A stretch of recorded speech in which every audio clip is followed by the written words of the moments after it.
মানে এখনই চান্স করে কই যাবে ওই চল ওই ধর বাস ঠিক আছে ঠিক আছে সামনে থেকে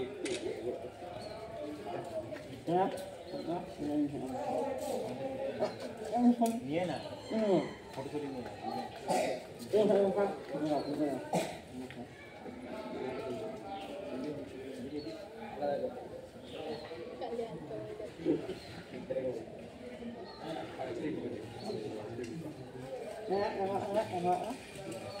হবে না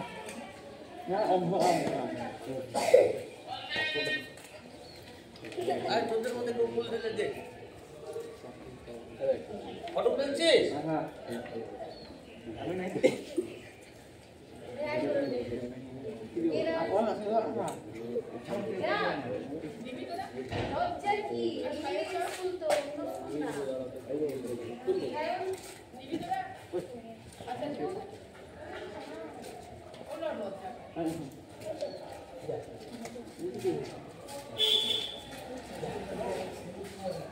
ও ফটো তো আছে বলতে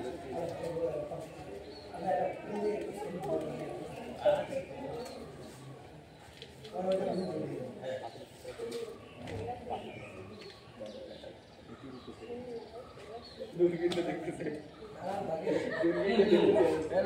না হয়নি তো তাই একটু সোজাও कोई लगे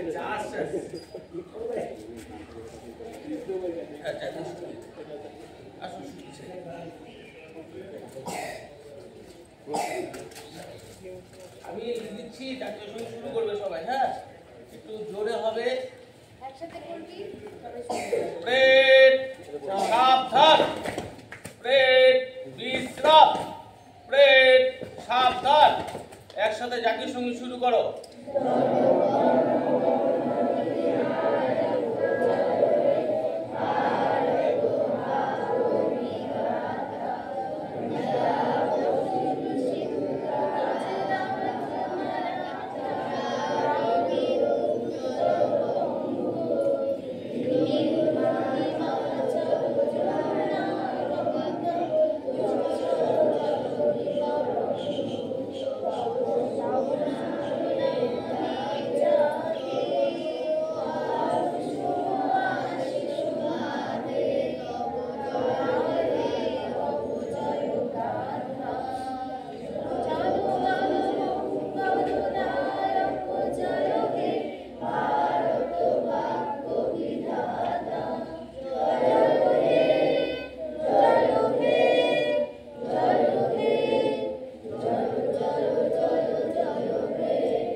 সাবধান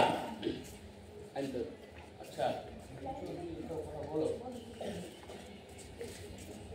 আজ আমাদের ভারতবর্ষের 15ই আগস্ট স্বাধীনতা দিবস আজ ৭৮তম স্বাধীনতা দিবস আমরা পালন করতে যাচ্ছি এটা শুধুমাত্র আমাদের একটি জাতির নয় সমগ্র জাতি যেহেতু আমাদের ভারতবর্ষ একটি গণতন্ত্র প্রজাতান্ত্রিক রাষ্ট্র কাজেই এখানে আমরা সব ধর্মের লোক সব জাতি জনগোষ্ঠী সব সম্প্রদায়ের লোকেরা সমভাবে অংশগ্রহণ করব আজ থেকে প্রায় দীর্ঘ ৭৭ বছর আগে অর্থাৎ প্রায় ১৯০ বছর আমাদের ভারতবর্ষে ব্রিটিশ শাসন ব্যবস্থা বজায় ছিল নানান অত্যাচার শোষণের মধ্যে দিয়ে আজ আমরা একটি স্বাধীনতা স্বাদ আমরা পেয়েছি এই স্বাদ শুধুমাত্র একদিনের জন্য আসেনি দীর্ঘ পথ অতিক্রম করে আজ আমরা স্বাধীনতা লাভ করতে পেরেছি তো এই স্বাধীনতার আগে আমাদের পরিস্থিতিতে কি রকম ছিল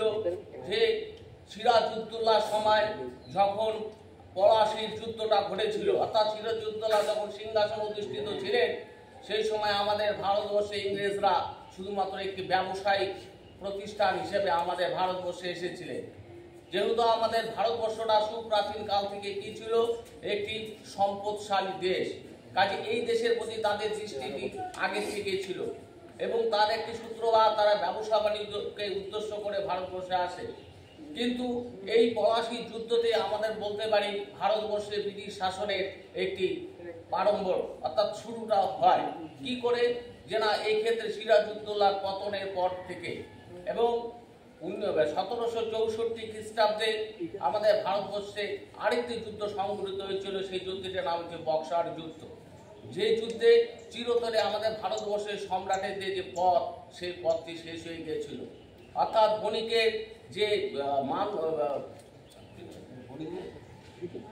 মানদণ্ডকে রাজদণ্ডে পরিণত হয়েছিল। তো এইভাবে চলতে চলতে আমাদের ভারতবর্ষে দীর্ঘকাল ব্রিটিশ শাসন চলতে থাকে এবং নানান বাধা আমাদের মধ্যে চলে আসে। তো গান্ধীজি দ্বারা আমাদের ভারতবর্ষে দেখি কয়েকটি আন্দোলন পরিচালিত হয়েছে, যে অহিংস অসহযোগ আন্দোলন এবং ভারত ছাড়ো আন্দোলন, এই যে দীর্ঘকাল চলে এসেছিল। এছাড়াও আমাদের ভারতবর্ষে ছিলেন নেতাজি সুভাষচন্দ্র বসু, যিনি কি করেছিলেন, তিনি সমস্ত কিছু তার স্বার্থ ত্যাগ করে আমাদের ভারতবর্ষের স্বাধীনতার জন্য তিনি সামিল হয়েছিলেন। তিনি বলেছিলেন, তোমরা আমায় রক্ত দাও, আমি তোমাদের স্বাধীনতা দিব, এবং সেটা তিনি করতে পেরেছিলেন, আমাদের স্বাধীনতা এনে দিয়েছে। একটা সময় ছিল আমাদের ভারতবর্ষে হিন্দু মুসলিমদের কোনো সাম্প্রদায়িক বিভেদ ছিল না, কিন্তু দেখা গেল ব্রিটিশ সরকার নিজেদের মর্যাদাকে বৃদ্ধি করা এবং ভারতবর্ষকে অধিকার করে রাখার জন্য 1905 খ্রিস্টাব্দে তিনি কি করেছিলেন, একটি আন্দোলন করেছিল, বঙ্গভঙ্গ আন্দোলন। এর মূল উদ্দেশ্যটা কি ছিল, ভারতবর্ষে যাতে আমরা ভাই ভাই একত্রিত হতে না পারি, কিন্তু বস্তুত এটা সম্ভব হয়নি। সেই ক্ষেত্রে দেখা গিয়েছে কি, যে না আমাদের ভারতবর্ষে হিন্দু মুসলিম একত্রিত হয়ে ভারতবর্ষকে স্বাধীন করার সচেষ্ট তারা হয়েছিলেন। কাজেই এই সমস্ত ইতিহাস শেষ করা যায় না এবং দীর্ঘ পথ অতিক্রম করার পর নানান বীর সন্তানদের প্রাণ বিসর্জনের মাধ্যমে আজ আমরা স্বাধীনতা লাভ করতে পেরেছি।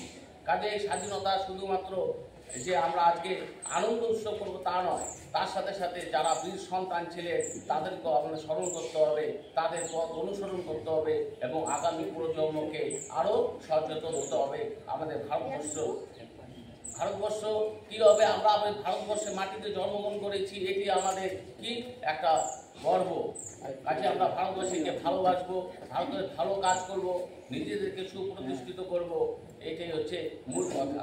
আজকে আমরা প্রতিজ্ঞাবদ্ধ হব, আমরা সবসময় সঠিক কাজ, ভালো কাজ এবং নিজেকে প্রতিষ্ঠিত করার জন্য সচেষ্ট হব। ঠিক আছে?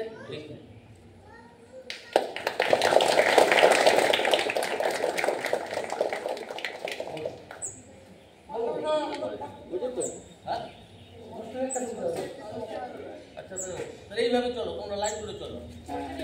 লাইন